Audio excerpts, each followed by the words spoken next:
My dad asked, "Why don't you visit us anymore?" So I walked him through the house, pointed to every single wall covered in my sister's photos, and said, "Because this place has always made me feel like a guest."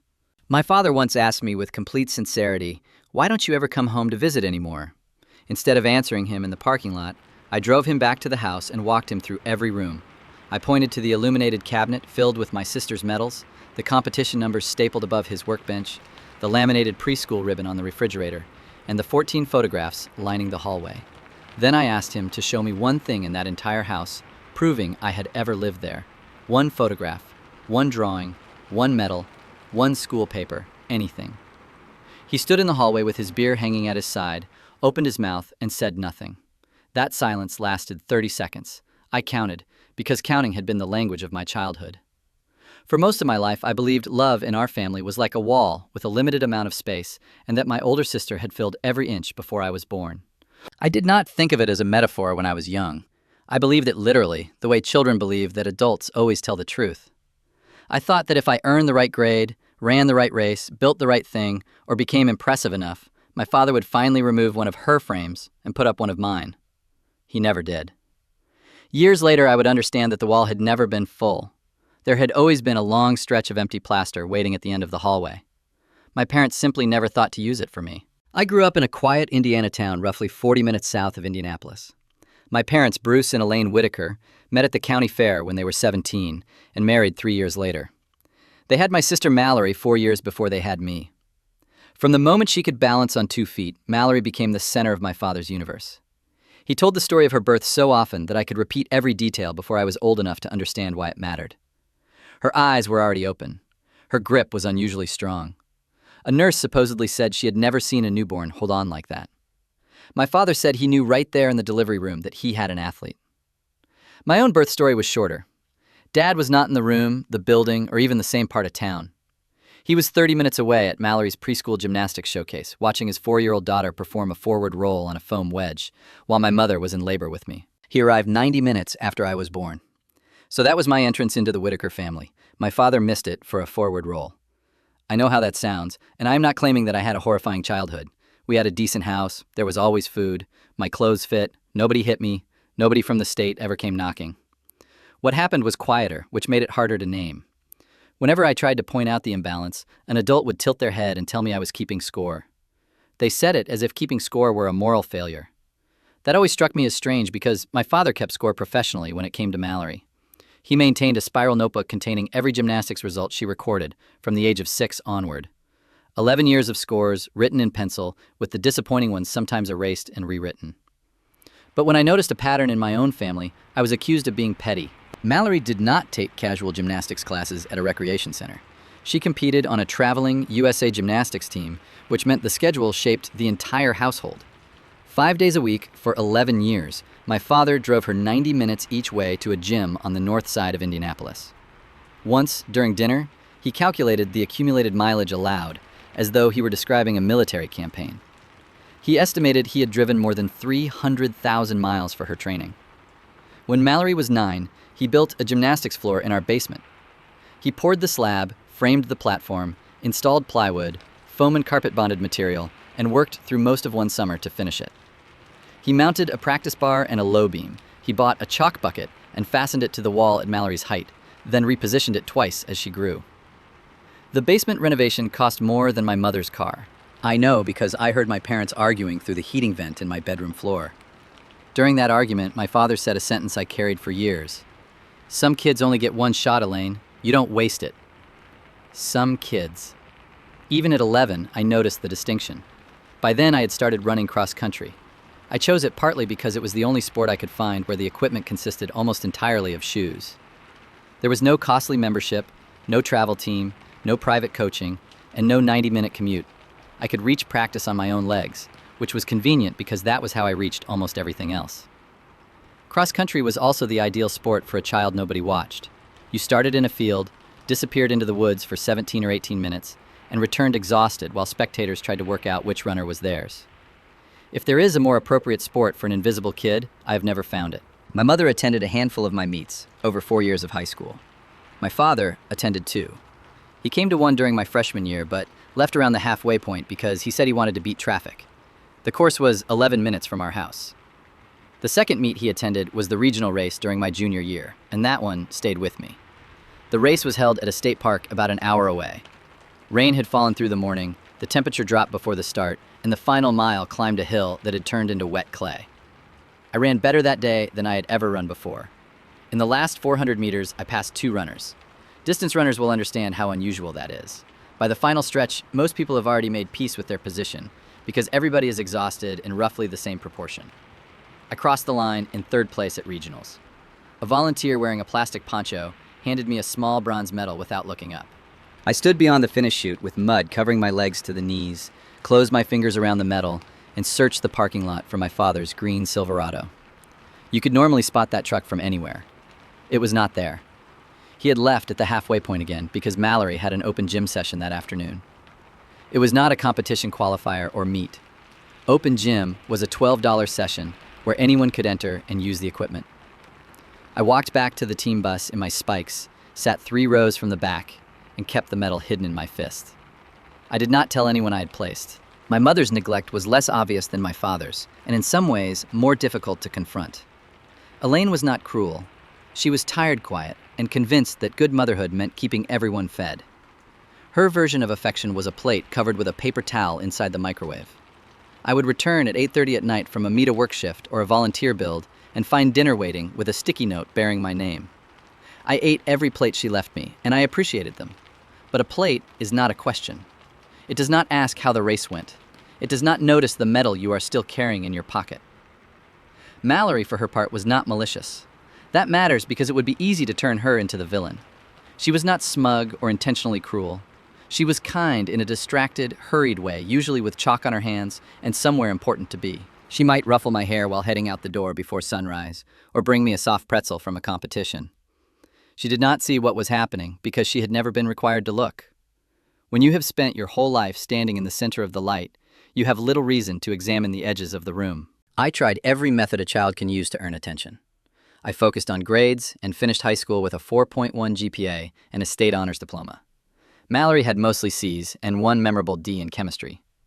When she raised her GPA to 2.6 so she could remain eligible to compete, Dad took the entire family to a steakhouse. When I brought home my final transcript, he studied it for about 4 seconds, said, "That's good," and asked me to help load the van because they were leaving at 4 the next morning for a meet in Louisville. I joined the robotics team and we finished 2nd in the state during my senior year. My father believed robotics was simply a class and congratulated me on getting a good grade in it.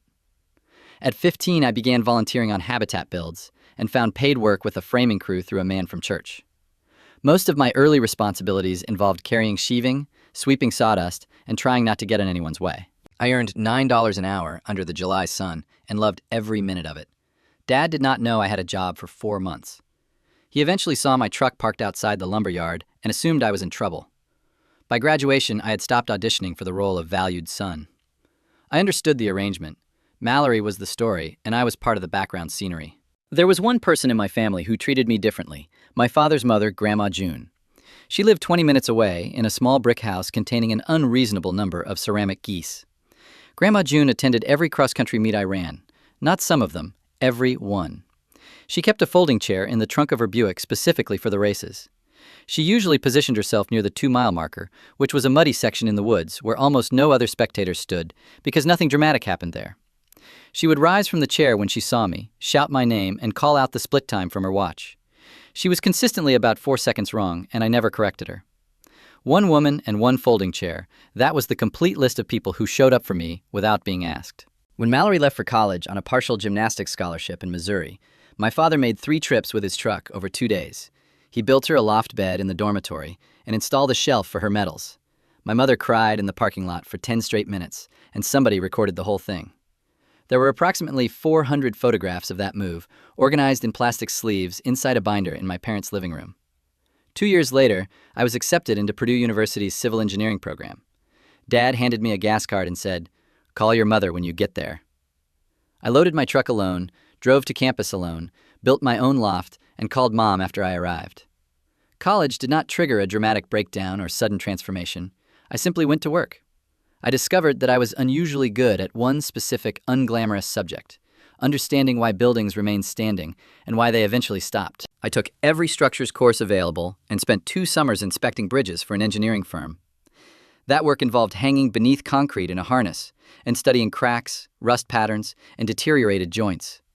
I found the process genuinely beautiful, although I understood why most people did not. During my sophomore year, I sat in a study room inside the civil engineering building at 11 one night and finally understood something that had been following me since childhood. The hollow place inside me was not proof that I was defective. It was evidence of an absence in my parents. Nothing was fundamentally wrong with the building. Someone had simply failed to pour the footing. After graduation, I accepted a structural engineering job in Denver, more than 1,000 miles from home. The distance was intentional. I wanted to discover who I was when nobody had Mallory standing beside me for comparison. I was 22, earned $61,000 a year, and lived in a 1-bedroom apartment inside an aging brick fourplex. The radiator sounded as if someone were striking it with a wrench, but I was content. Children who grew up largely unobserved often develop a frightening capacity for concentration. No one was calling to ask about my day. There were no Sunday obligations or family group messages demanding attention. There was only the work. I put in hours that were not healthy and became good very quickly. Meanwhile, Mallory's life changed. During her sophomore year of college, she landed badly after a vault and tore both her ACL and meniscus. She spent a year rehabilitating, returned briefly, and then developed a serious back problem. Her gymnastics career ended. I felt genuine sympathy for her. She had been pointed toward one future since she was 6, and then her body ended that future without consulting her. That was a real loss, and she did not deserve it. Mallory returned home at 21, worked miserably at a bank for about a year, and eventually developed a new plan with Dad. She would open her own gymnastics facility. My father co-signed the business loan and borrowed against the house to finance part of the build-out, although I would not learn the full extent of that borrowing until much later. He completed much of the construction himself during evenings and weekends. Mallory Whitaker Gymnastics opened when she was 23 and I was 19. Dad hung the sign, appeared beside her in the local newspaper, and framed the article. Around the same period, Mallory met Calvin Ross, who managed the parts counter at a farm equipment dealership. Calvin was one of the most pleasant men I had ever met. He was generous, friendly, and utterly incapable of running a business. They married when I was 21, and I flew home for the weekend. During their wedding slideshow, I appeared once. I was 8 years old, standing in the distant background of a photograph taken at one of Mallory's meets, slightly blurred and holding something near a concession stand. That was the first time I consciously counted my appearances, and I considered myself petty for doing it. Years later, I understood I had been gathering data. Mallory and Calvin eventually had 2 daughters. My parents became grandparents with the enthusiasm of people in a television commercial, surrendering whatever attention they had left to the girls. In my late 20s, I attempted one final expensive experiment. I flew home in October and replaced the roof on my parents' detached garage. I brought one of my crew members from Denver and paid him myself. We removed the failing shingles, repaired sections of damaged decking, installed ice and water protection, and laid new architectural shingles. The job took 2.5 days and cost several $1,000s in materials, labor, and travel. The garage had leaked for 6 years, but that was not the real reason I did it. I wanted to give my father something only I could give him. Construction was the language I understood. Rebuilding that roof was my way of saying I loved him in the only dialect that felt natural. 2 months later, Mom mentioned during a phone call that a neighbor had complimented the garage. She casually added that Dad had told the man Calvin had replaced the roof. Calvin had never owned a roofing nailer and would not have known which end of one to hold. I do not believe my father lied maliciously. That realization somehow hurt more. He was not trying to steal credit from me or conceal what I had done. In that moment, his mind simply could not construct a sentence in which I was the son who had completed something valuable. The fact did not fit the file he had created for me, so his brain reached automatically for his son-in-law. The Christmas after I turned 27, I returned home after being away for roughly 14 months. I entered through the side door using the key I still carried and stood in the kitchen with my bag over one shoulder. Something that had always been true finally became impossible to ignore. My parents had converted their house into a museum, and the museum had one subject. In the living room, Dad had built a 6-foot-wide display case with glass doors and interior lighting. Inside were 63 gymnastics medals, arranged by year, and 3 leotards mounted on shaped forms, as carefully as museum artifacts. Above the cabinet hung a poster-sized photograph from Mallory's college signing ceremony. The mantel displayed Mallory at nationals, Mallory and Calvin at their wedding, and their daughters wearing matching leotards. The hallway contained 14 framed photographs. I counted them that day, and never forgot the number. Mallory at 6, Mallory at 9, Mallory at 12, Mallory wearing her college warm-ups, Mallory cutting the ribbon at the gym, Mallory holding each daughter in the hospital. The images continued all the way to the turn at the end of the hall. The refrigerator carried 6 drawings made by my nieces, a photograph of Mallory and Calvin, a magnet advertising the gym, and a laminated first-place ribbon from a preschool field day. My father had taken a preschool ribbon to an office supply store and paid to have it laminated.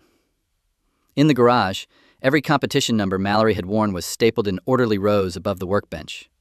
Her original chalk bucket sat on a shelf beneath a small brass plate engraved with the words, "Where It Started." Even the downstairs guest bathroom contained a framed photograph of Mallory performing a beam dismount at 16. I am not exaggerating for dramatic effect. A picture of my teenage sister suspended in midair hung above the toilet, while there was not one photograph of me anywhere in the house. I went upstairs and discovered that my childhood bedroom no longer existed. My parents had removed the carpet, installed interlocking mats, and converted the space into a training room for my nieces. A low beam and practice bar had been installed. 2 foam wedges sat in the corner, identical to the wedge Mallory had rolled across while my mother was giving birth to me. Directly across the hallway, Mallory's old bedroom remained untouched. The bedspread was the same, her posters were still on the walls. Competition leotards hung in protective bags inside the closet. It looked like a memorial bedroom for a child who had died, except Mallory was 31 and lived 4 miles away. I stood in the doorway of my former room for a long time. The feeling was not rage. It was not even ordinary sadness. It was the clean sensation that comes when a long argument inside your head finally ends. I stopped searching for alternative explanations. The evidence was built into the walls. When I returned downstairs, Dad was checking the weather on his phone. He glanced up and said, "Good, you're tall. Get the ladder from the garage." The icicle lights came loose on the corner. He had not noticed I'd been upstairs for 25 minutes. He only needed a tall person with a ladder. That was the entire meaning of my visit. There was no confrontation that Christmas. I did not announce that I was cutting contact or make a dramatic exit. I simply stopped initiating. I stopped calling first, booking flights, and creating opportunities for my parents to ignore me in person. It took 5 months for either of them to notice. When Dad finally called in May, he did not ask where I had been or how I was doing. He said, "Hey, quick question," and asked whether my company would purchase a $200 vinyl banner for the wall at Mallory's gym. They were raising money for new mats. I had not spoken to him in 5 months, and his first reason for contacting me was a sales pitch on behalf of my sister. I bought the banner because refusing would have punished a gym full of children who had done nothing wrong. I also bought it because saying no to my family still felt physically unnatural. Afterward, I let the silence resume. At that point, I had become a scientist. I wanted a second data point. I wanted to learn how long it would take for someone in my family to contact me without needing money assistance or information about Mallory. The answer was 9 weeks. Mom called on a Sunday afternoon in July. She asked about Denver's weather and whether I was eating properly. Then she said, "Your father wants to know whether you're coming for the 4th. Even the invitation was delivered through someone else.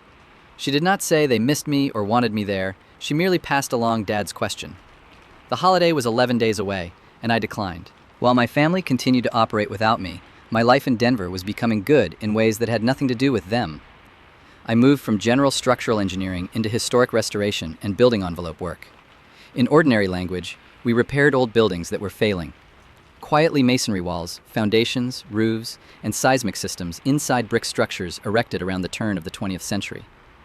I loved the work because it involved looking closely at something thousands of people had passed without noticing and finding the crack capable of bringing it down. My supervisor was Warren Pike, a tradesman who had started working at 16 and possessed a talent for treating younger employees like adults without offering empty praise. He promoted me from project engineer to project manager and eventually placed me in charge of the restoration division before I turned 29. That was also how I met Annika Desai. Our company was stabilizing an 1890s brick building downtown that had been converted into a regional archive. Annika was the archivist responsible for explaining repeatedly and patiently why I could not cut through certain walls merely because it would make my job easier. She was calm, precise, and had an unusual way of listening. Her face remained almost perfectly still while you spoke. When you finished, she would identify the one true thing inside everything you had said. During one of our early conversations, she asked about the building's load path. I answered for nearly 10 minutes, realized I had been talking too long, and apologized. She looked at me and asked, "Why are you sorry?" I said I had given her far more detail than she probably wanted. She replied, "I asked the question." Then I asked a follow-up question. You answered both. Why would you apologize for giving me information I requested? I had no response. We began dating 2 months later. Anika processed historical collections for a living. She received boxes left behind by individuals and institutions and determined what those objects revealed about the people who kept them. Early in our relationship, she told me that people misunderstood archives. Everyone thinks the important part of a collection is what's inside it, she said. The important part is what someone bothered to preserve. 4 months into the relationship, I told her about my family over dinner. I kept my voice deliberately flat because experience had taught me that telling the story with emotion made people think I wanted sympathy. Anika listened without interrupting. When I finished, she said, "That explains why you're so self-contained." After another pause, she added, "It also explains why you apologize before asking me for anything, including directions. We're going to work on that." I knew then that she was different. 8 months later, Mallory called, which was unusual enough that I assumed something serious had happened. She told me Dad was retiring after 31 years of running Whitaker Mechanical, the HVAC and plumbing company he had started from the back of a van at 26. It had grown to 6 employees and 2 trucks. The family was organizing a retirement party at the VFW hall for approximately 90 guests. Mallory said Dad specifically asked me to make sure you come. He thinks you've been distant, and he doesn't understand why. The statement was almost impressive. He had converted my bedroom into a gymnastics room, framed 63 medals behind glass, and failed to display one photograph of me, yet my distance remained a mystery. Anika believed I should attend, but her reasoning was different from the usual lecture about family. She did not say he was my only father or that blood relationships were sacred. She said, "You've spent 3 years conducting a study, but you've never presented the findings." She offered to travel with me. I initially resisted, and she calmly pointed out that I did not want her to see the house. That reluctance, she said, was information of its own.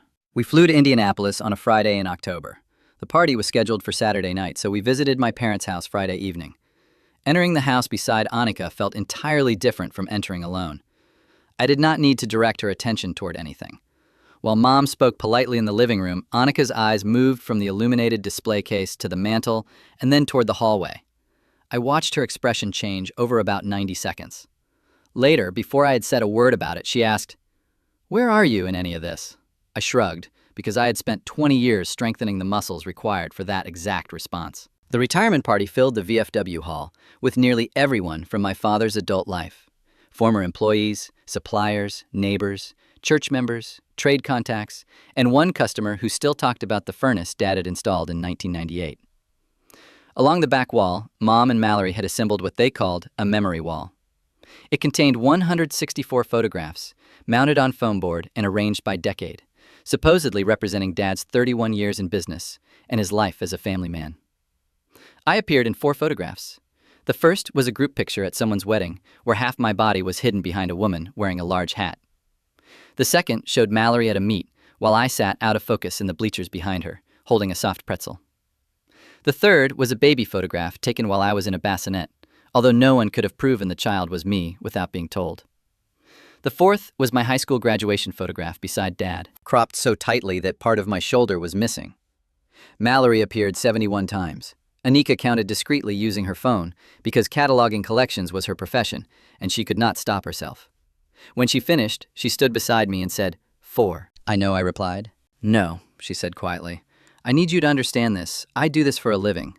Even in collections where a parent clearly favors one child, the ratio is never like this. 4 out of 164 isn't a preference. It's a decision repeated over 3 decades. Dad gave a good speech. He thanked his employees and Mother the customers who had supported him and the people who had helped him build the company. He became emotional while describing the first furnace he installed. He thanked Mallory for helping with the company books during the years she was establishing the gym. Then he made an announcement I had not known was coming. He was transferring Whitaker Mechanical to Calvin, my brother-in-law. Dad stood in front of 90 people and handed a 31-year-old mechanical contracting business to a man whose professional experience consisted of managing a parts counter. The room applauded. I stood in the back holding a plastic cup of coffee with a civil engineering degree and 11 years of experience around buildings and applauded with everyone else. My name was not mentioned once. After the speech, I went through a side door into the parking lot because I needed air. Dad followed 5 minutes later carrying a beer. He was genuinely happy, perhaps happier than I had seen him in years. He put an arm around my shoulders, something he had done only a few times in my adult life, and said, "This is something, isn't it?" Then he looked at me and added, "I'm glad you came. You should come around more. Why don't you ever visit anymore?" He was not accusing me. That was what broke something open. He was sincerely puzzled, as though my absence were a minor household mystery he had never found time to investigate. I felt less like I was exploding than like a beam that had carried too much weight for too long and finally deflected beyond the point of recovery. I said, "Dad, can we go back to the house? There's something I need to show you." He looked confused, but he agreed. The drive took 9 minutes. Annika rode with us without speaking. My mother followed in another car with Mallory and Calvin because she had never allowed two relatives to go anywhere without knowing exactly what they were doing. By the time we arrived, 6 adults were standing inside the house. I took Dad to the refrigerator first. "Tell me what you see," I said. He gave an uncertain laugh. "It's the refrigerator. Look at what's on it." He studied the drawings by my nieces, the picture of Mallory and Calvin the gym magnet, and the laminated preschool ribbon. His smile disappeared. I guided him into the living room and opened my hand toward the glass cabinet, 63 medals, 3 leotards, and the oversized signing photograph. Then I took him into the garage and turned on the light. Every meat number Mallory had ever worn was stapled above the bench. The chalk bucket sat beneath its brass plaque. Finally, I led him into the hallway. I moved from frame to frame and named each one aloud. Mallory at 6, Mallory at 9, Mallory at 12, Mallory in her college warm-ups, Mallory opening the gym, Mallory in the hospital, Mallory with the girls. 14 frames. When I reached the end of the hallway, I turned around. Dad stood with his beer lowered beside his leg. Mom and Mallory were in the doorway. Anika leaned against the wall near the stairs. Calvin stared at the floor. "Show me one thing of mine," I said. "One photograph, one drawing, one medal, one school paper, one piece of evidence anywhere in this house that proves I was ever born into this family." Dad opened his mouth. Nothing came out. 30 seconds passed. "I ran cross-country for 6 years, and you watched 2 races. I graduated with a 4.1 GPA. I earned a civil engineering degree from Purdue. I manage a restoration division with 40 people working under me. I replaced the roof on the garage beside this house, and you told your neighbor Calvin did it. There isn't one thing in this building that says I existed." Mom stepped forward. "Tristan, you're being dramatic. This was your father's night. Don't ruin it." That response told me exactly where her attention was. The problem was not the erasure. The problem was that I had pointed at it during a celebration. In her mind, asking to be acknowledged was a violation of etiquette. Anika had spoken fewer than 40 words to my mother during the entire visit. Now she said, very quietly, "Elaine, there were 164 photographs on the wall tonight. He appeared in 4. I counted. That isn't drama. It's an inventory." Silence filled the hallway. Calvin continued staring down. Mallory covered her mouth with one hand. Mom turned pale. Dad still said nothing, and the silence continued long enough to stop being a pause and become an answer. "I'm not ruining anything," I said. "This was ruined a long time ago. You never noticed because you were always looking toward the other end of the hallway." I took Anika's hand, walked out, and let her drive us to the hotel. I did not shout, cry, or slam the door. I sat in the passenger seat, watching dark fields pass, while she kept one hand on the steering wheel and the other on my forearm. We flew home the following morning. I turned my phone off at the airport and did not switch it back on until we landed in Denver. There were 14 missed calls, 9 from Mom, 4 from Mallory, and 1 from Calvin. There were none from Dad. No apology followed. Instead, Mom launched a carefully constructed guilt campaign. 48 hours after I arrived home, she sent, "I don't understand how you could embarrass your father in his own house." The next message said, "Dad had not been himself since I left." Another argued that I had carried my resentment for years without explaining it, which was supposedly unfair to everyone. I had been explaining it since childhood, in the only language I knew, achieving something, bringing it home, and placing it in front of them. Her final message arrived at 11:40 one Thursday night. "I'm your mother. I was in labor with you for 19 hours. The least you can do is answer the phone." I remember thinking that she could recall 19 hours from 3 decades earlier with astonishing precision, but had never found time to hang a 4x6 photograph of me. I did not respond. Anika suggested that a girlfriend and a weight bench were not sufficient tools for processing 30 years of family neglect. She found a therapist named Dr. Feldman, who specialized in family systems and adults raised in households where one child became the family project and another became invisible overhead. Apparently, there were enough of us to support a professional specialty. Dr. Feldman was in his late 50s, spoke slowly, and allowed silence to continue several seconds beyond comfort. During our fourth session, he said something that rearranged the structure of my life. Tristan, you've spent 30 years trying to earn a place on a wall that was already arranged before you arrived. But there's another part you have avoided. The wall was never full. You described an empty stretch between the closet door and the corner. There was always space. You've been standing there, holding your own frame against the plaster, waiting for someone to walk out of the kitchen with a nail. They allowed you to keep standing because a man holding his own frame against a wall creates no inconvenience for anyone except himself. I sat in silence.